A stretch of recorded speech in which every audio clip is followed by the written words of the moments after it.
दोस्तों मूवीज में तो हमने एक्टिंग देखी है, लेकिन अब जो है क्रिकेट में भी एक्टिंग शुरू हो चुकी है। कल जो है पाकिस्तान और श्रीलंका के दरमियान एक मैच खेला गया, जहां पर श्रीलंका की टीम को पाकिस्तान ने बड़े आराम के साथ शिकस्त दी है और ओडीआई वर्ल्ड कप की हिस्ट्री का सबसे बड़ा स्कोर पाकिस्तान ने चेस कर लिया। इसके लिए तो तालियां हो जाए, पाकिस्तानी बैटर रिजवान और अब्दुल्ला शफीक बहुत कमाल का खेले हैं। लेकिन इस मैच के साथ साथ मैच के दौरान एक्टिंग देखने को मिली है मोहम्मद रिजवान की जानब से।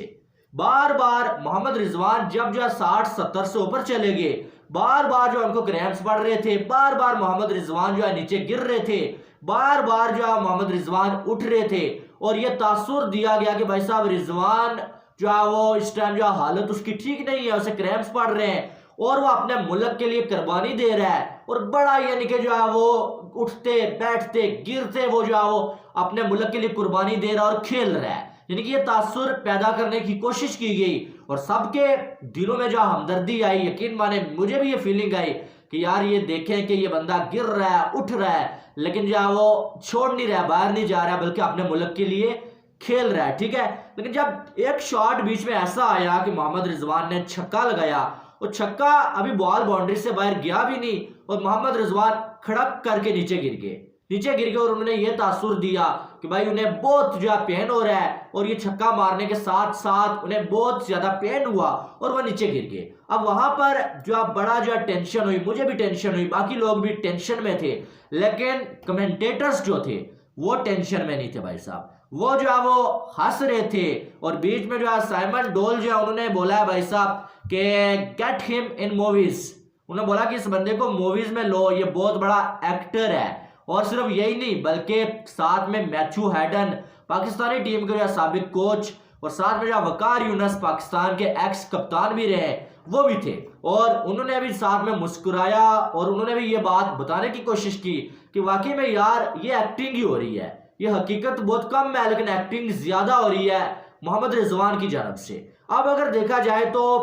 कमेंटेटर्स को बहुत ज्यादा आड़े हाथों लिया है भाई, खास करके पाकिस्तानी फैंस ने कि भाईजान जो है एक बंदा अपने मुल्क के लिए खेल रहा है और इतनी तकलीफ में वो बैटिंग कर रहा है अपने मुल्क के लिए, इतनी बड़ी इनिंग्स उसने खेल दी और आप जो है वो ताने मार रहे हैं उसको, आप उस पर इल्जाम लगा रहे हैं और आप जो है वो ये कह रहे हैं कि वो जो है एक्टिंग कर रहा है। इंसानियत भी कोई चीज होती है। इनके बहुत ज्यादा जो है वो क्रिटिसाइज किया गया इन कमेंटेटर्स को, खास करके वकार यूनस को, कि यार चले बाकी तो बाहर के थे, आप तो पाकिस्तानी थे, आप ऐसा क्यों कर रहे हैं। अब साइमन डोल के बहुत सारे पाकिस्तानी खिलाफ हैं, आपको मालूम है पीएसएल खेलते थे जब ये वहां पर कमेंट्री करते थे, उन्होंने ये बोल दिया था कि बाबर आजम एक सेल्फिश प्लेयर है, बाबर आजम की जानब से टी20 में सेल्फिश इनिंग्स नजर आई है जिस पर पाकिस्तानी इनके खिलाफ हो गए थे, इनको गालियां तक दी गई थी, अब्यूज किया गया था इनको। ठीक है, और अब उनके तो लोग खिलाफ हैं लेकिन वकार यूनस के भी लोग खिलाफ हो गए। ठीक है, लेकिन तब हमें भी लग रहा था कि यार शायद ये कमेंट्री अच्छी नहीं हुई है। ठीक है,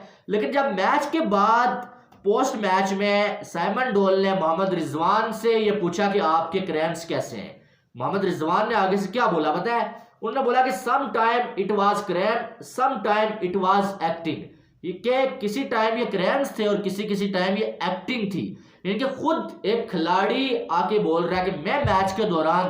एक्टिंग कर रहा था, मैं जो है मैच के दौरान जानबूझ के गिर रहा था और टाइम वेस्ट कर रहा था और ये सारा का सारा मेरी जानब से एक्टिंग थी। कभी कभी थोड़ी तकलीफ हो रही थी लेकिन ज्यादा एक्टिंग थी। लेकिन क्या, क्यों, किस लिए रिजवान ने ये बात किस लिए बोली, यानी कि इस बात का कोई मकसद बनता है कि आप ये बोल रहे हैं कि मैं एक्टिंग कर रहा था वो भी मैच के दौरान। यानी कि जब जब जो भी लोगों की हमदर्दी तुम्हारे साथ थी वो सारी की सारी गई बाढ़ में। फिर जब तुमने खुद बोल दिया कि ये some time it was acting, यानी कि ये एक्टिंग कर रहे थे आप। अब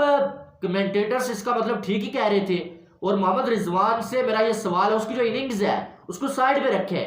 अनबिलीवेबल इनिंग्स थी। मैं अक्सर कहता हूं कि रिजवान बाबर से बेहतर है, पाकिस्तान के लिए बहुत अच्छा खेलता है वो। रात को भी एक कमाल की इनिंग्स थी रिजवान और अब्दुल्ला शफीक की, इनिंग्स को साइड पे रखे। इस वीडियो का टॉपिक एक्टिंग है। ठीक है, अब अगर देखा जाए तो मुझे ये बताएं कि एक साइड आपकी टीम में बैकअप विकेट कीपर नहीं है, ठीक है, उस वजह से आपके कप्तान को, आपके सिलेक्टर को आड़े हाथों लिया जा रहा है कि आप एक ही विकेट कीपर लेके गए हुए हैं, अगर विकेट कीपर को कुछ हो जाता है आपके पास बैकअप के तौर पे विकेट कीपर ही नहीं है क्या इमामुल हक विकेट कीपिंग करेगा, जिससे होता ही नहीं है कुछ, उससे तो जो है वो फील्ड में कैच नहीं पकड़ा जाता है, विकेट कीपिंग में हक करेगा वो तो तनकीद का निशाना बनाया जा रहा है एक साइड। दूसरी साइड आपको मालूम है कि मेरा कप्तान अब जो है वो क्रिटिसिज्म की जद में है मेरी वजह से कि आपने एक विकेट कीपर क्यों रखा हुआ है, दूसरा क्यों नहीं रखा। उसके बाद आप जानबूझ के ऐसे अगर एक्टिंग करेंगे तो फिर क्या बोले इसके ऊपर, यानी कि आप जानबूझ के अपने कप्तान को मुश्किल में फंसाना चाह रहे हैं। पूरी पाकिस्तानी अवाम रात में इतनी टेंशन में थी कि यार मुझे खुद ये टेंशन थी कि यार हमारे पास एक ही रिजवान विकेट कीपर है, खुदा ना करे अगर ये इतना इसको मसला है, बार बार क्रैम्प्स पड़ रहे हैं इसको, अगर इससे कुछ हो जाता है हम क्या करेंगे, हम विकेट कीपर कहां से लाएंगे, हम किस से विकेट कीपिंग करवाएंगे। तो आप जो है जानबूझ के बीच में मैदान में एक्टिंग कर रहे थे, ये मैं नहीं कह रहा, ये रिजवान ने खुद बोला। आप जाके पोस्ट मैच देख लें कि रिजवान ने खुद वहां पर ये बोला कि some time it was acting, यानी कि किसी किसी टाइम में एक्टिंग कर रहा था और बीच में फील भी हो रहा था। अब ये रिजवान पे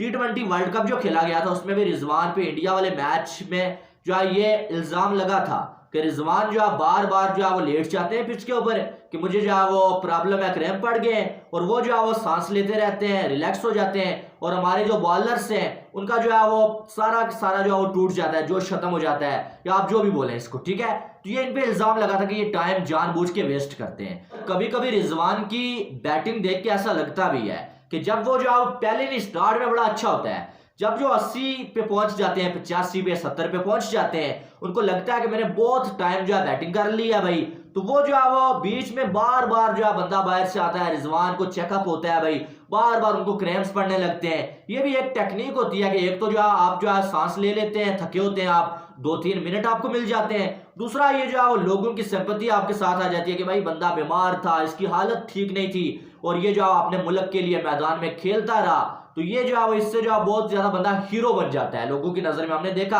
कि सेमीफाइनल में रिजवान जो आईसीयू से उठ के जो है आगे थे खेलने के लिए, उसके बाद भी इनकी बहुत फैन फॉलोइंग बढ़ी थी। लेकिन जो है ये इसका जवाब आपने देना है कि क्या वाकई में ये एक्टिंग थी भाई, और अगर ये एक्टिंग थी भाई तो आपने पोस्ट मैच में आके ये बोलना था कि मैं एक्टिंग कर रहा था, और ये रिजवान ने क्या सोच के ये बोला, और क्या कमेंटेटर्स ने जो बोला वो गलत था कि उनको क्रिटिसाइज किया जा रहा है, ये भी आपने बोलना है। और बाकी मैं आप पे छोड़ता हूं, मैं आपकी राय चाहता हूं कि क्या रिजवान वाकई में एक्टिंग कर रहे थे। अगर एक्टिंग कर रहे थे तो मैंने बीच में आपको बताया कि आपके पास बैकअप विकेट कीपर भी नहीं है, जानबूझ के आप एक्टिंग करके अपने कप्तान को टेंशन में डाल रहे थे, अपनी मैनेजमेंट को, अपने पाकिस्तानी अवाम को टेंशन में डाल रहे थे। किस वजह से, इसका मकसद क्या था, वो मैं आपसे जानना चाहूंगा। अगर आप लोग जो है अपनी राय देना चाहें आपने लाजमी देनी है, ठीक है। मुझे ये रिजवान के स्टेटमेंट कोई अच्छी नहीं लगी, एक जो थर्ड क्लास किस्म की स्टेटमेंट लगी है, बैटिंग अच्छी लगी है कल उसकी, लेकिन ये बात उसको करनी नहीं चाहिए थी, ठीक है। तो बहरहाल वीडियो को लाइक करें, चैनल को सब्सक्राइब करें ताकि आने वाली तमाम अपडेट्स